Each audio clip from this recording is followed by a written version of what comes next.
Bienvenidos a una nueva exploración en profundidad. Hoy nos metemos con un documento que, marca el día a día de mucha gente. Un reglamento interno para un edificio de viviendas en alquiler. Tenemos un ejemplo concreto, un reglamento de convivencia y uso de inmuebles arrendados. Eso es. Y, a ver, lo primero importante es que esto no son solo sugerencias de buenos vecinos, ¿eh? Estas normas, si están bien hechas, tienen un peso legal, bastante considerable. Exacto, esa es la clave. Hoy vamos a intentar desgranar qué significan estas reglas para quien vive allí, en la práctica. Vamos a ver los puntos clave, por qué están ahí y sobre todo qué impacto tienen. Porque al final es una guía que marca derechos y deberes en esa comunidad. Precisamente. Y su obligatoriedad no sale de la nada, ¿eh? Viene directamente del contrato de alquiler que firma cada inquilino. Y además, como vamos a ver, se apoya mucho en la ley, sobre todo en las ordenanzas municipales. El objetivo es doble. Por un lado, proteger que cada uno disfrute de su casa y por otro, asegurar que haya buena convivencia y que el edificio se cuide. El documento que tenemos de base parece pensado para un edificio de un solo propietario. Y ojo, que se basa en normas de Las Palmas de Gran Canaria. Eso es importante. Vale, perfecto. Pues entremos en materia. Has dicho obligatoriedad. Y eso me llama la atención. El propio documento dice que no es el reglamento típico de una comunidad de propietarios, de esos que se votan en junta, no, que siguen la LPH, la Ley de Propiedad Horizontal. Este viene como de arriba, de la propiedad. Entonces, ¿qué le da esa fuerza? ¿Cómo obliga realmente a los inquilinos? Pues mira, la clave está en cómo se conecta con el contrato de alquiler de cada uno. Es fundamental. Y el texto lo dice claro, que este reglamento o bien esté pegado, anexado, al contrato o que el contrato lo nombre específicamente. Que diga que el inquilino lo conoce, lo acepta y se compromete a cumplirlo. Al final, cuando firmas el alquiler, estás aceptando también estas normas. Son parte del trato. Ya veo. O sea que no es un folleto de bienvenido a casa, es parte de las reglas del juego. Vale. Pero, ¿hasta dónde llega eso? Si incumples algo, ¿qué pasa? ¿Te llaman la atención y ya? Bueno, puede empezar así, claro. Pero la cosa puede ir a más. El incumplimiento se ve como una infracción del contrato. Y eso le da base a la propiedad para actuar, apoyándose en la LAU, la Ley de Arrendamientos Urbanos, que es la que manda en alquileres. Las medidas pueden ir desde pedirte formalmente que pares con lo que sea, el ruido por ejemplo, hasta en casos graves o si eres muy reincidente y molestas mucho, pues hasta pueden intentar resolver el contrato. Resolver el contrato. Ostras, eso son palabras mayores. ¿Implica que podrían echar a alguien por saltarse estas normas? ¿Eso pasa mucho o es más bien raro? A ver, es una medida extrema, claro. Para casos serios y que se repiten. No por una cosa de un día, pero la posibilidad legal existe. Piensa que esto forma parte del derecho del dueño a proteger su propiedad y asegurar que todos los inquilinos puedan vivir bien. Es una herramienta de gestión. Eso sí, ojo, siempre dentro de la ley. El propietario no puede poner normas abusivas o que discriminen o que vayan contra leyes más importantes. Si pone algo así, esa norma no vale. Entendido. Es un equilibrio ahí. Un poco delicado, ¿no? Entre el derecho del inquilino a estar en su casa y el del propietario a gestionar y proteger al resto. Has dicho también que estas normas no se las inventan así como así, que se apoyan en las ordenanzas municipales. El ejemplo menciona mucho Las Palmas de Gran Canaria. Ruido, basura, animales. ¿Por qué es tan importante esa conexión con lo local? Pues mira, ahí es donde la cosa se pone interesante. En esa mezcla entre lo privado, que es el reglamento del edificio, y lo público, que son las ordenanzas del ayuntamiento. Esta conexión es clave por varias razones. Primero, le da una base como más sólida, más objetiva. Por ejemplo, lo del horario de silencio por la noche o los decibelios. No es un capricho del dueño. Se está basando en lo que ya dice la ordenanza de ruidos de Las Palmas. Claro, así nadie puede decir, ¿esto se lo ha inventado el casero? Exacto. El reglamento que vemos cita directamente, además de la de ruidos, la ordenanza de limpieza y la de animales. Al ir de la mano con estas normas, que son para todos los ciudadanos, el reglamento interno gana, legitimidad. Y segundo, y esto es muy práctico, facilita mucho que se cumplan y se controlen. ¿Cómo que facilita el control? Pues piensa, por ejemplo, en ruidos por la noche. Si un vecino incumple la norma del reglamento y a la vez está incumpliendo la ordenanza municipal, pues los afectados, sean otros vecinos o la propiedad, tienen más opciones. No solo pueden ir por la vía del contrato, como decíamos, sino que pueden llamar a la policía local. Y si la policía ve que se pasan los límites de la ordenanza, pueden poner una multa del ayuntamiento. Una cosa refuerza la otra, ¿entiendes? Ah, vale. Ahora lo veo claro. Esa doble vía. Muy bien. Pasemos a algo más visual, más práctico que también toca el reglamento. Los carteles en zonas comunes. Dice el documento que es cosa de la propiedad poner ciertos carteles. ¿Cuáles son los importantes y por qué? Parecen detalles, pero igual no lo son tanto. ¿Qué va? Detalles no son. Algunos tienen tela legal, ¿eh? El reglamento suele decir los más importantes. Uno crucial, que a veces se olvida, es el de las cámaras. Si hay cámaras grabando en el portal, pasillos, garaje, donde sea, es obligatorio, por ley, poner carteles. Y no cualquiera. No vale el típico de «sonría, le estamos grabando». Uf, no, para nada. Tiene que ser un cartel homologado que cumpla con la Ley de Protección de Datos y lo que dice la EPD, la Agencia Española de Protección de Datos. El cartel tiene que decir claro que hay cámaras, quién es el responsable de esas imágenes, la propiedad normalmente, para qué se usan, seguridad, casi siempre, y dónde puedes ejercer tus derechos ARSOPOL. Eso de acceso, rectificación, bueno, todo eso. Si no pones esos carteles o los pones mal, le puede caer una multa importante a la propiedad. Ojo con eso. O sea, que un simple cartel te puede ahorrar un disgusto gordo. Esto sí que es un dato interesante para propietarios o administradores. ¿Qué otras señales suele mencionar el reglamento? Pues menciona las típicas pero necesarias de los ascensores.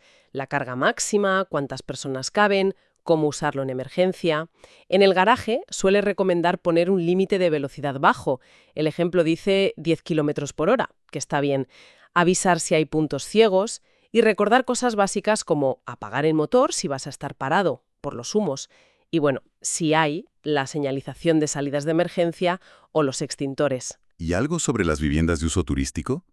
Si las hay en el edificio, claro. Sí, también.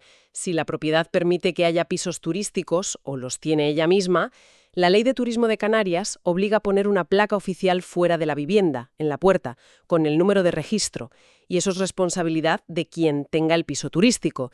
Y ya por último, el reglamento suele recordar que hay que señalizar peligros temporales, como el típico cartel de suelo mojado cuando limpian, o si hay zonas donde no se puede entrar, como cuartos de contadores y eso. Bien, tema señales cubierto. Vamos ahora al meollo de la convivencia, a lo que seguro que genera más roces, el ruido y los horarios. El artículo 2 del reglamento de ejemplo va solo de eso. ¿Cuál es la idea principal que marca? La idea es clarísima. El descanso de los vecinos es sagrado. Punto. Todos tienen que intentar no hacer ruidos innecesarios que molesten a los demás, sobre todo en lo que el reglamento llama horario nocturno. ¿Y cómo define ese horario nocturno? ¿Es igual en todos los sitios? Pues no tiene por qué. Por eso es bueno que el reglamento se base en la norma local. En este caso, como es de Las Palmas, se basa en su ordenanza de ruidos y pone ese horario sensible entre las 10 de la noche, las 22:00, y las 8 de la mañana del día siguiente. Son 10 horas donde hay que tener más cuidado. 10 horas, ¿vale? ¿Y qué prohíbe exactamente en ese tiempo? Me imagino que montar una fiesta no, pero ¿qué más? Pues el reglamento suele ser bastante concreto para que no haya dudas. Lista cosas como poner música o la tele tan alta que se oiga fuera o en otras casas, tocar instrumentos si molestas, hacer fiestas o reuniones ruidosas y baja detalles más del día a día, pero que también molestan. Arrastrar muebles haciendo ruido, dar portazos, gritar en zonas comunes o en casa si se oye fuera.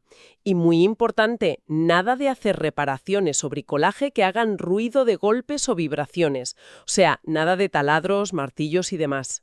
Uf, lo del taladro a las 11 de la noche, un clásico, sí.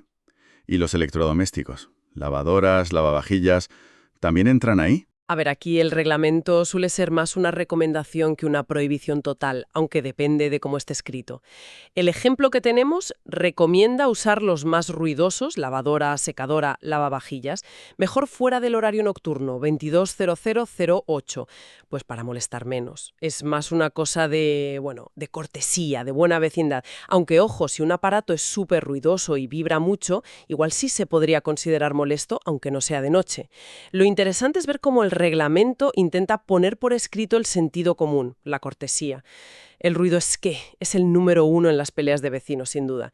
Y al conectar esto con la ordenanza municipal, como decíamos antes, pues le da más fuerza. No es solo me molesta, estás incumpliendo una norma y además una ordenanza. ¿Y para obras más grandes dentro de casa? ¿Qué horario hay? Porque no se pueden hacer solo de 8 a 10 de la noche, claro. Claro, para eso hay otro horario. El reglamento dice que las obras y reparaciones más gordas, las que hacen ruido de verdad, solo se pueden hacer en el horario de día que permita la ordenanza municipal. Aunque el reglamento no lo diga al minuto, lo normal en muchos sitios, y seguramente en Las Palmas también, habría que mirar la ordenanza actual, suele ser de lunes a viernes, más o menos entre las 8 de la mañana y las 8 o 9 de la noche. Los fines de semana suele haber más restricciones o incluso prohibición para trabajos ruidosos. ¿Y la famosa hora de la siesta? ¿La protege el reglamento de alguna forma especial? Este es un punto. Bueno, culturalmente importante sí. Y el reglamento lo trata con cuidado. Dice que, por pura cortesía, se debería intentar no hacer cosas muy ruidosas, como el taladro famoso, ni a primerísima hora de la mañana, a las 8 justo, que aunque sea legal puede molestar, ni durante las horas típicas de la siesta. El documento las pone entre las 2 y las 4 de la tarde, de 14 a 16. Pero fíjate que lo pone como una recomendación de cortesía, ¿eh? No como una prohibición total como sí hace con la noche, 2208. Una recomendación que, bueno, si todos siguiéramos seguro que ahorraría muchas tensiones. Sin duda, la convivencia se basa en cumplir lo escrito y en tener esa cortesía que no está escrita. Y para que quede claro que lo del ruido va en serio, el propio artículo 2 del reglamento mete una nota legal muy clara. Recuerda a todos que pasarse de los límites de ruido de la ordenanza puede hacer que venga la policía local y que el ayuntamiento ponga multas. Es un aviso, vamos, que la cosa puede ir más allá de la relación con el dueño. Queda clarísimo. El ruido es un tema central. Ahora, estos reglamentos suelen ser documentos largos, ¿eh? El índice del que tenemos de ejemplo es, bueno, bastante extenso. Aunque no podemos mirarlos todos, ¿podrías darnos una idea general de qué otras cosas importantes suele cubrir un reglamento así?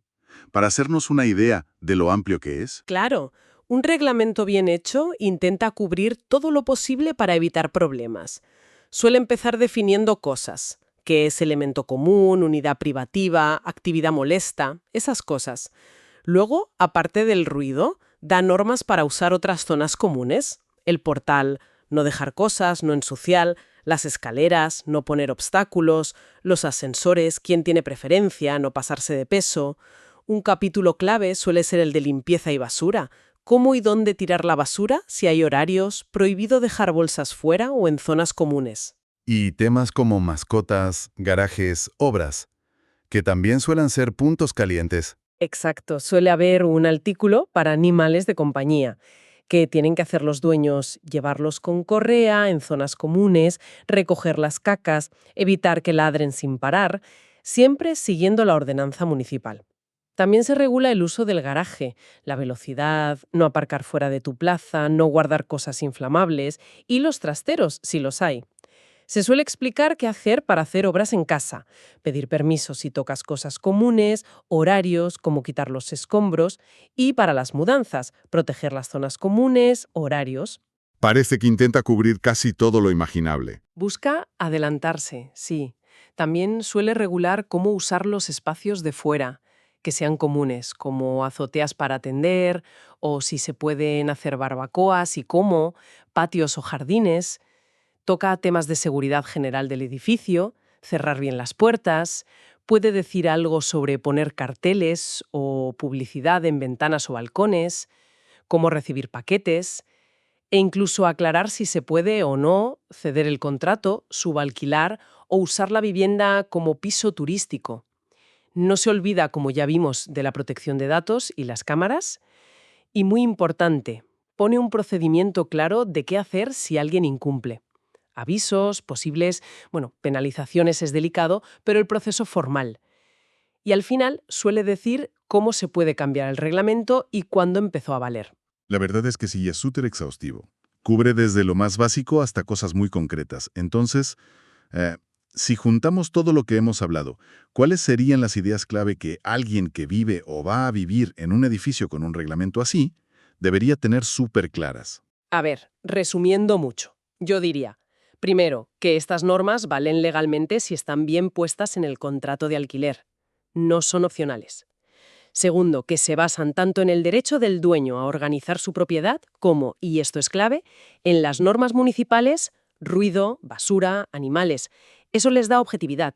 Vimos el ejemplo claro del horario de silencio en Las Palmas, 22:00 a 8:00, que viene de la ordenanza. Y tercero, que cubren un montón de cosas de la vida juntos, desde lo práctico y la seguridad, como los carteles obligatorios, cámaras, ascensores, hasta las reglas del día a día para respetarse, con el ruido como gran protagonista. El objetivo final, como decías, es crear un marco para vivir juntos de forma más predecible y, con suerte, más tranquila. Efectivamente.